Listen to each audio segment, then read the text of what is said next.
Hi everyone. Just before I start talking, I want you to turn to the person next to you and I want you to hang on to their hand. So pair off, hang on to their hand. Come on, I want involvement. Everybody got hold of a hand? I want you to turn around and I want you to look into their eyes. Come on. And I want you to say, "It's really good to meet you tonight." It's really good to meet you tonight, Danny. Wonderful. Thank you. It's great to meet you too.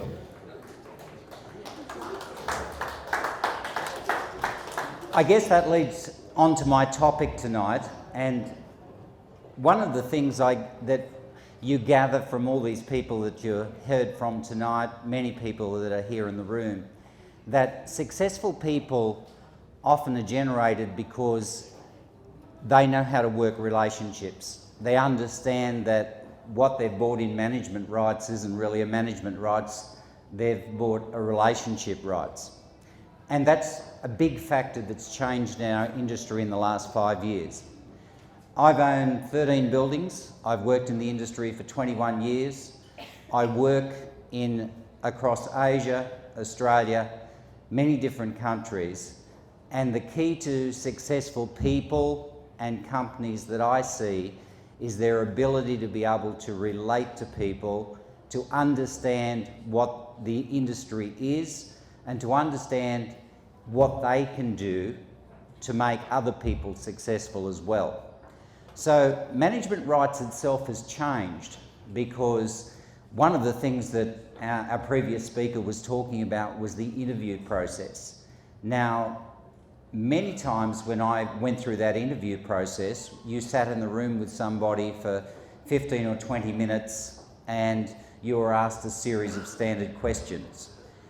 Those days are gone in our industry because the expectation from owners and committees is quite rightly entitled to be higher than it ever was before.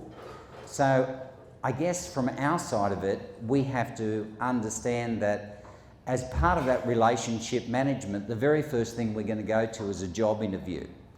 The very first thing we do when we buy the business is that we start thinking about the day we're going to sell the business. So every action and reaction that we have in that business results in a positive outcome when we sell it. And to understand that philosophy and to embrace it is what all of these people that spoke tonight about being successful, that's what they deliver to their customers every day. I speak to new candidates coming into the industry. I speak to companies outside management rights. I speak to retailers. I speak to all different types of organisations, and their success often depends on them understanding what their role is in that whole relationship. And ours as an industry has an extremely complex relationship management structure. We talk with owners, we talk with guests, we talk with committees who are basically volunteers, many of them who are untrained and unskilled in knowing what to do. We have to deal with the personalities within the building. There are so many issues that we deal with on an ongoing basis as a caretaker nowadays or as a manager, and the most successful people in our industry are the people that handle that communication with these people really well. We understand our clients, we understand the requirements, and we deliver. The take-home message I give every new participant is provide outstanding service. If you provide outstanding service, then you're in a position of strength no matter what direction you want to take your business. Whether you want to keep it, whether you want to sell it, or whether you want to use that opportunity in the future to be able to buy another business.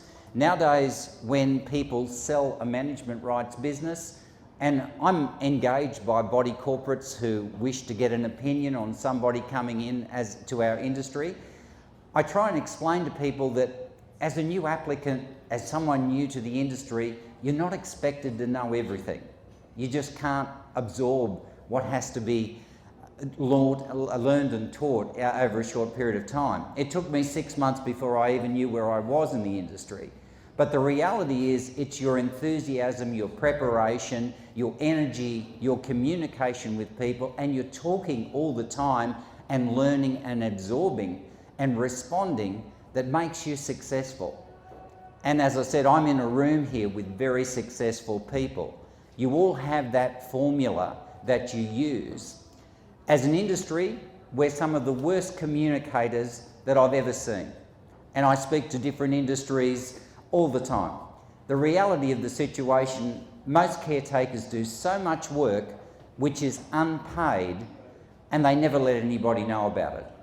So again, the message is, let's work about, as a collective group of businesses, of promoting ourselves, telling people exactly what we do, how we do it, and what value points we provide as part of our job, as part of our caretaking.